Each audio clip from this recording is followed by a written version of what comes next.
Hello mga kapatid, God bless, good morning. Kamusta na kayo mga kapatid? Salamat sa Panginoon. Ito na naman tayo. Praise God. Nagpupurit, nagpasalamat tayo sa Lord. Ito na dagdagan uli ang ating buhay. Nagising tayo uli. Ang araw ngayon ay linggo. May gawain tayo sa church. Dahil kami sa dik ay ayaw namin lumpas. Kaya ito na lang yung ating nagawa. Nagsusiyat tayo ng Word of God. Sa lahat para patatagin yung ating sarili.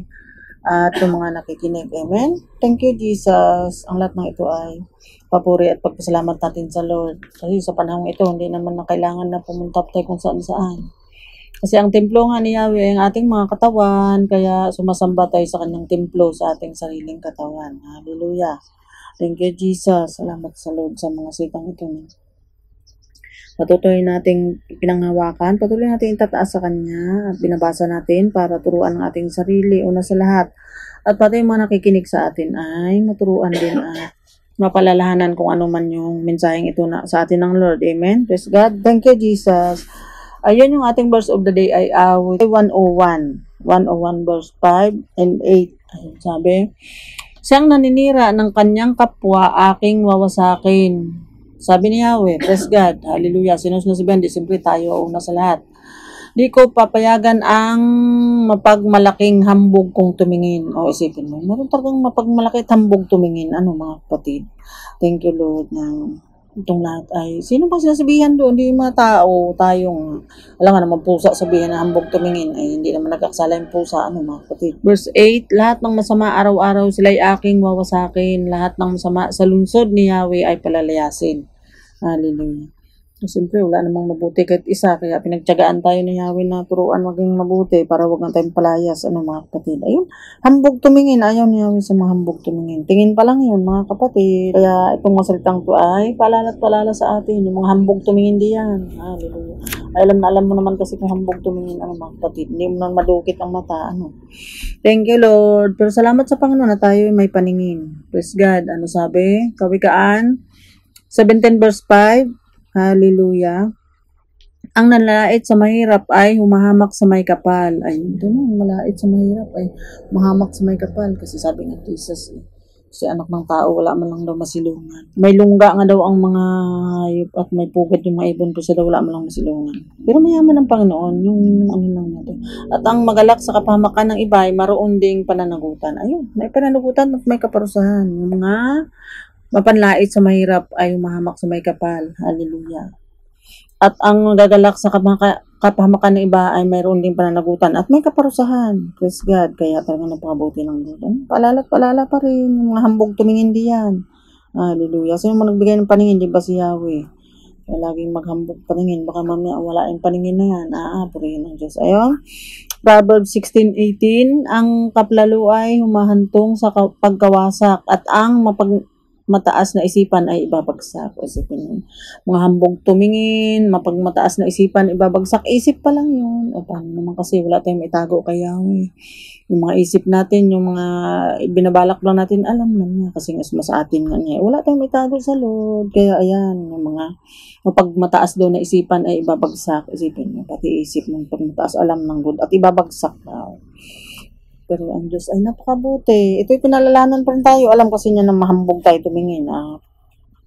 Mga isip natin mapagmataas nga. Kanya daw ibabagsak. Tunay. Napakabuti ng Lord. Ito'y palala sa atin. Mga hambog tumingin diyan. Mag-isip-isip. At ay baka mawala ng paningin. Thank you Lord na tayo ay nakakita pa. Praise God. Doon awit 147 verse 6. Taong mapagmakumbaba, siya niyang itataas, ngunit lahat ng mayabang sa lupa ay ibabagsak. Ayun, tunay talaga salita ng Lord. At talaga naman, nakita nga naman natin kung paano binagsak ng Lord yung mapagmataas. Kasi pag mapagmataas ka pala mga kapatid, nasa baba ang Panginoon, hilahin ka na pababa. Kailangan nasa taas mo si Yahweh para hilahin ka na pataas. Thank you Lord sa mga salitang ito na may natutunan tayo. Ayun, awit 147 verse 6 yung mga kapatid. Verse 11, napangako naman siya doon sa mga sumusunod sa kanya. Ngunit sa may pagkatakot, kasiyahan niya ay labis. Sa kanilang may tiwala sa matatag niyang pag-ibig. Ayun, may pangako naman sa kasiyahan naman niya labis. Ngunit daw, sa may mapagkatakot, kasiyahan niya ay labis. Sa kanilang may tiwala sa matatag ng pag-ibig. Praise God. Ay, kaya mayroon pa rin naman tayong masahan. Lahat ng mga babala niya, no? Ay paalala sa atin at yung mga may takot naman sa kanya kasiyahan naman ng labis. Praise God. Thank you, Jesus. Verse 13. Oh, napakabuti ng Lord. Kasi, ayun. Ituloy na natin. 11 ng 13. Purihin si Yahweh ng mga taga-Jerusalem. Ayun. Yung mga katawan natin, tinawag ng Lord na Jerusalem. Isaiah 49 verse 16. Purihin mo ang iyong Diyos, kayong mga taga-Sayon. Sayon, yung ating bundok ng Lord ay Sayon. Puso pa rin natin yun. Praise God. Sapagkat mga pintuan mo ay siya ang nag-iingat, ang anak mo at mga lingkod. Pinagpala niyang lahat. Hallelujah. Praise God. Siyempre yung mga anak natin at mga lingkod ay pinagpala niyang lahat. At siyempre tayo bilang mga anak niya na naglilingkod sa kanya, pinagpala niyang lahat. Praise God. Hallelujah. Napakabuti ng Lord. Sinabi rin ni Job yan, doon sa 31 verse 15, ay pinaalala ng Lord na kapatid. Sayang na din natin, sayang naman. Praise God. Pagkat ang Diyos na sa akin ay lumalang, siya ring lumikha sa aking mga utusan. Ayun. Sabi na malumaka doon sa kanyang mga utusan. Lahat na tayo lumikha ang Lord. Eh. Praise God. Hallelujah. At walang nilikha ang Lord na pangit. Oh. Kaya buti hindi makikita. Kasi baka pag tanong ni sino lumikha sa iyo? Oh, walang pangit.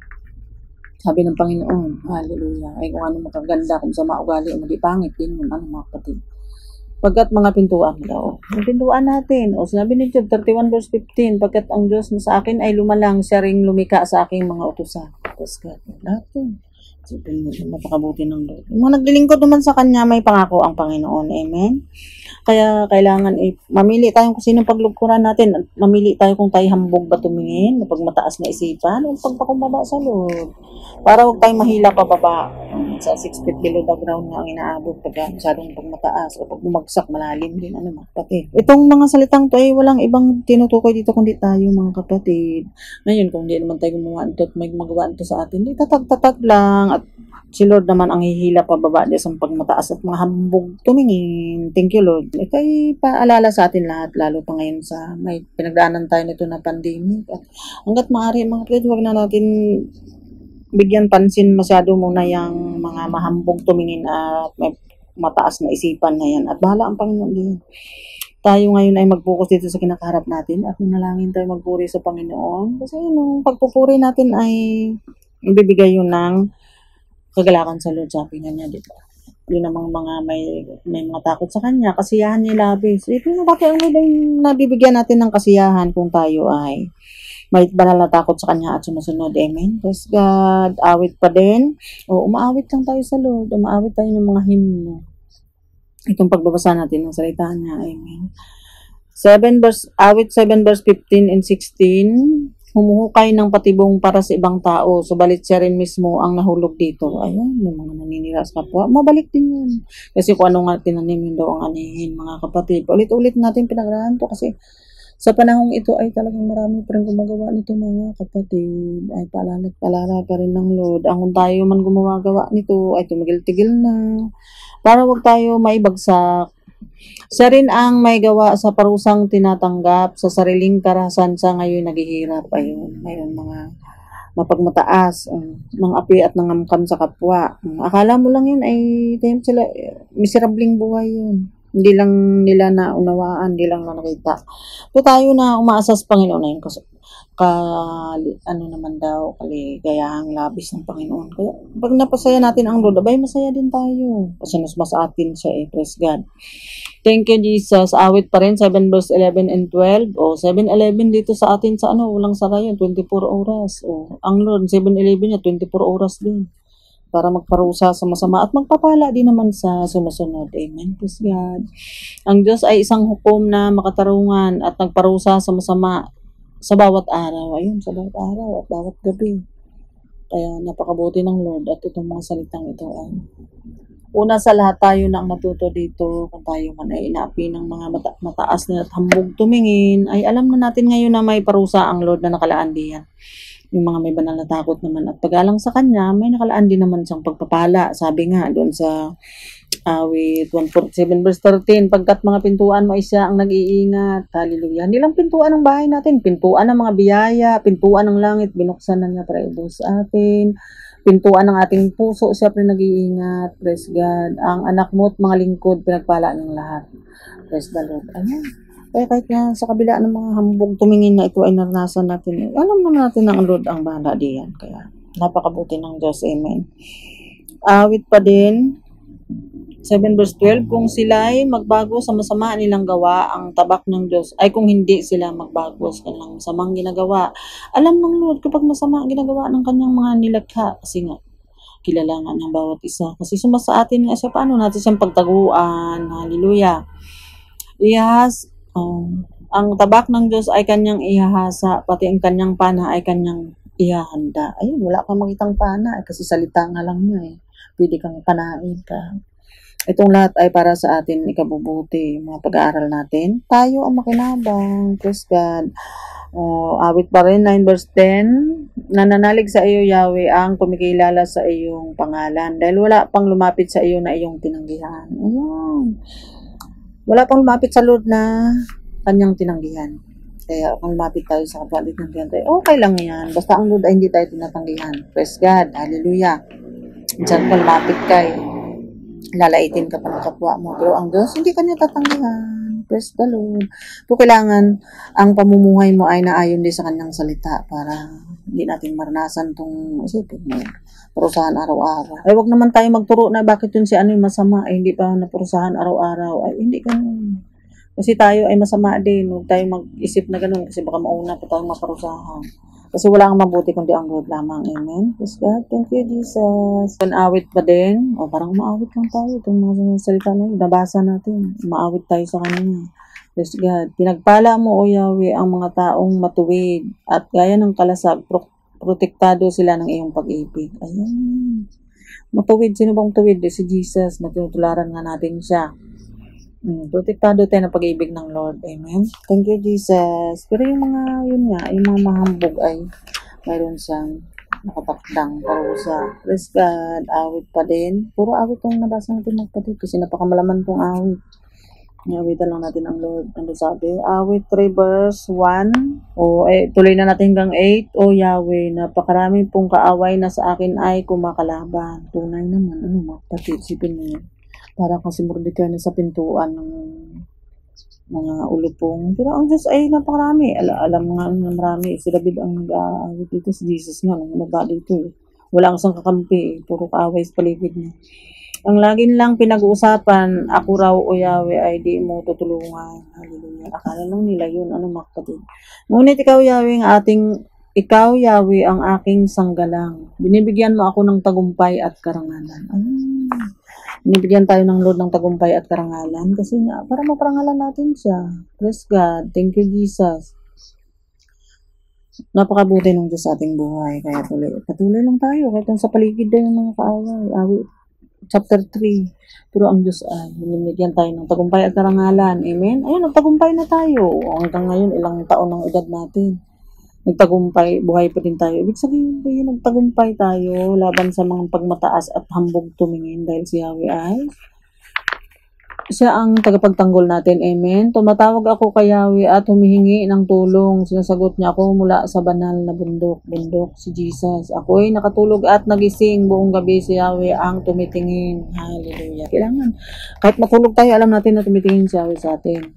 Sa maraming kalabay di ako matatakot.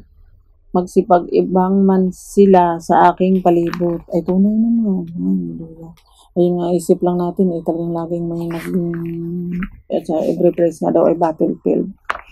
Pero ang Diyos ay napakabuti. Pag siya na yung nasa puso natin nagkaroon tayo ng banal na takot sa Kanya, tulad ng pangako niya kanina sa awit 147 verse 13, ngunit may pagkatakot, kasiyahan niyang labis. Ayan, may takot sa Kanya, kasiyahan ng labis. Praise God, hallelujah. Kaya huwag tayo matakot sa mga kaaway sa palibot na yan.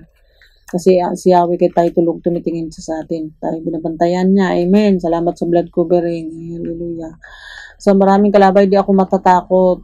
Magsiabang man sila sa palibot. Sabi, Yahweh na aking Diyos, iligtas mo ako. Parusahan lahat ng mga kaaway ko. Kapangyarihan nila iyong igupo. Pangyarihan ng kaaway niya, igupo ni Yahweh.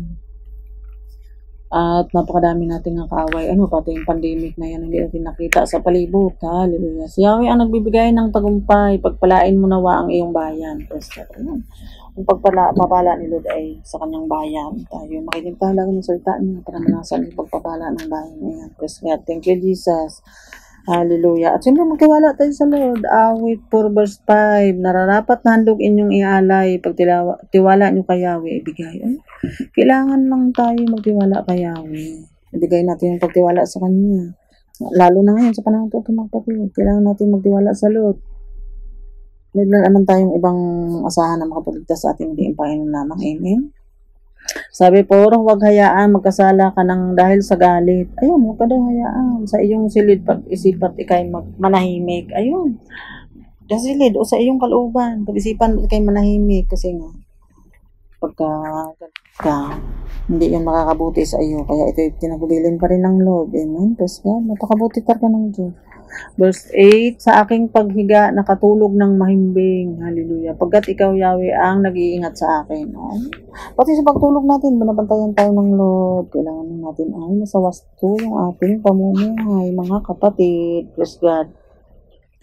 Kaya napakabuti ng Diyos. Ito lang yung ating asahan, lalo naman sa panahon ito.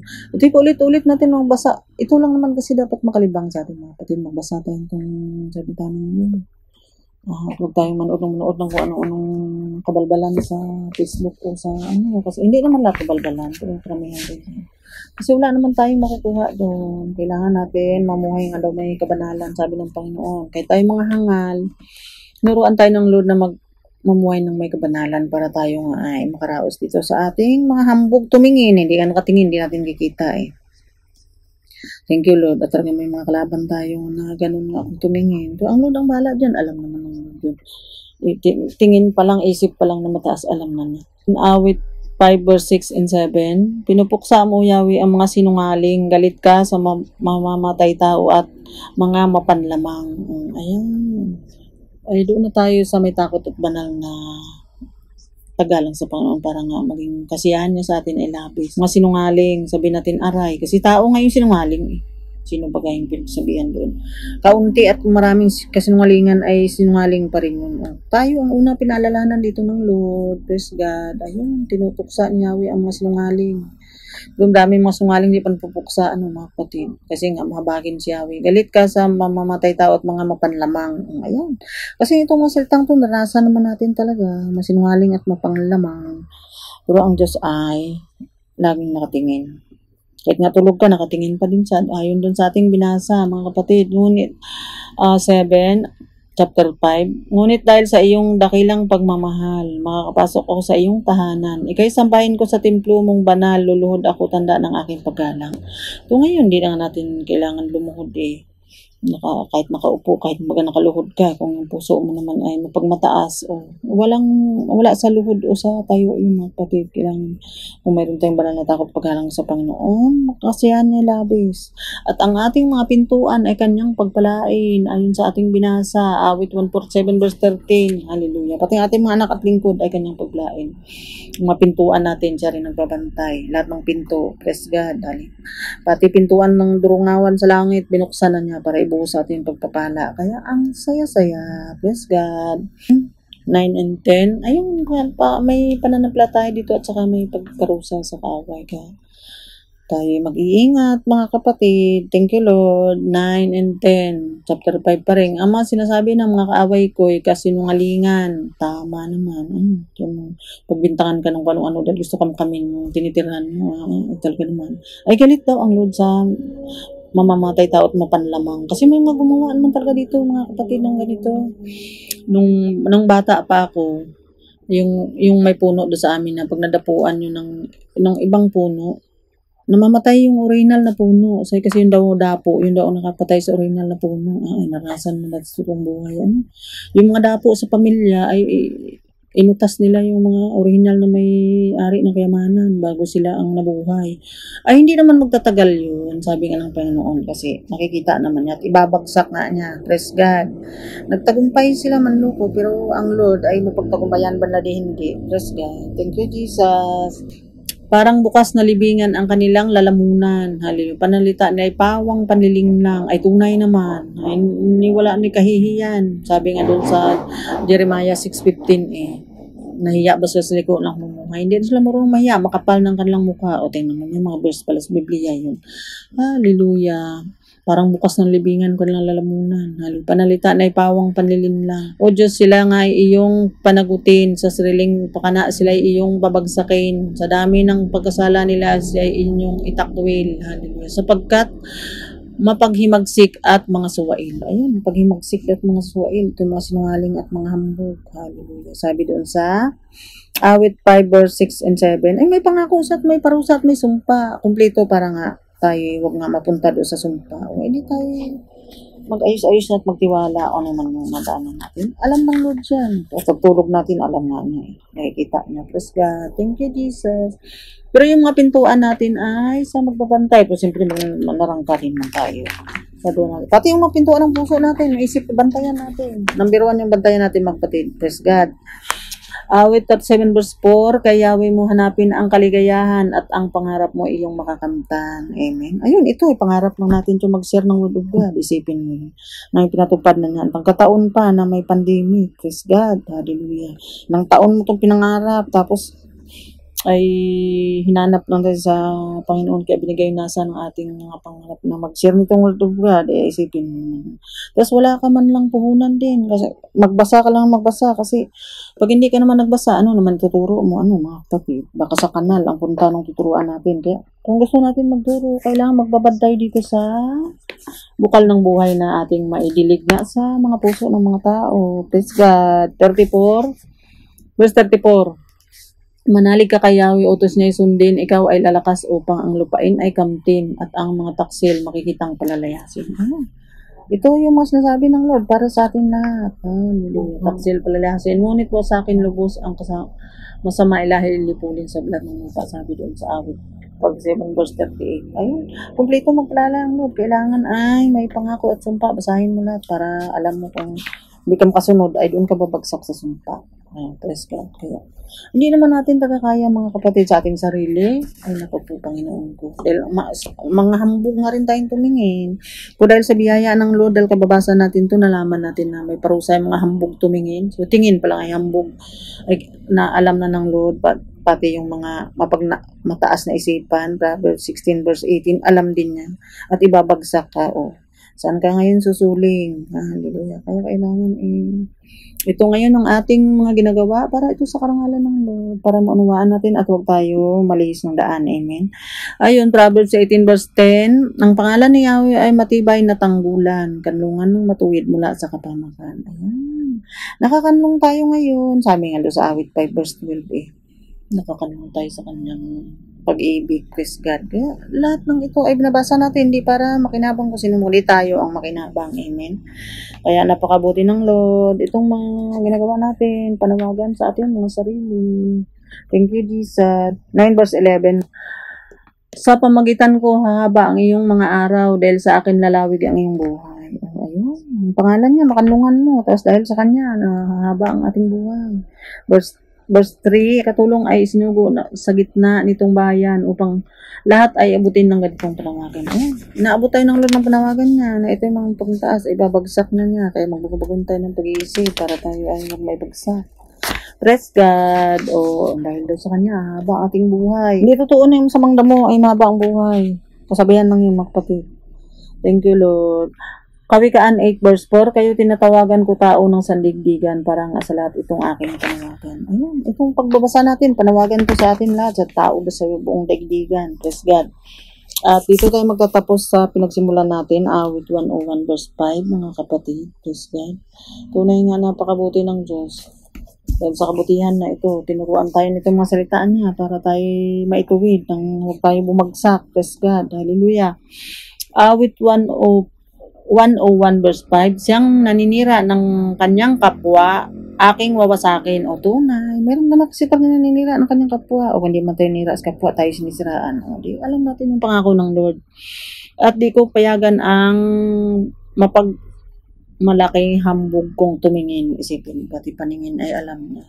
Ang naman, bukitin ng Lord mata nila pagka sila ay laging maghambog tumingin. Kaya lahat ng yun ay paalala, panawagan ng Lord na para tayo nga ay magpakatatag kung tayo hinahambugan nitong mga hambog.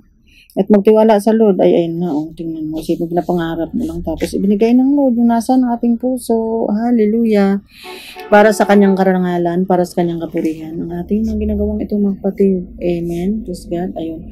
Thank you, Father God in heaven, thank you, Jesus, thank you, Holy Spirit, thank you mga kapatid sa inyong pakikinig, na naway matutunan tayo dito, tatag-tatag lang mga kapatid, at magtiwala sa Lord, ang ating pagtiwala ay sa kanya ialay. Nakakalugod sa Lord yun ang pagtiwala natin ialay natin sa kanya una sa lahat. Amen. At saka manalig tayo. Hindi din natin kakalugod sa Lord hindi tayo nagtiwala sa kanya. Kasi pag wala kang tiwala sa Panginoon, parang nakaka-open naman sa Lord yun. Praise God. Narapat na handog rin yung ialay. Pagtiwala ang kayawi ibigay. Amen. Glory to God. Thank you, Jesus.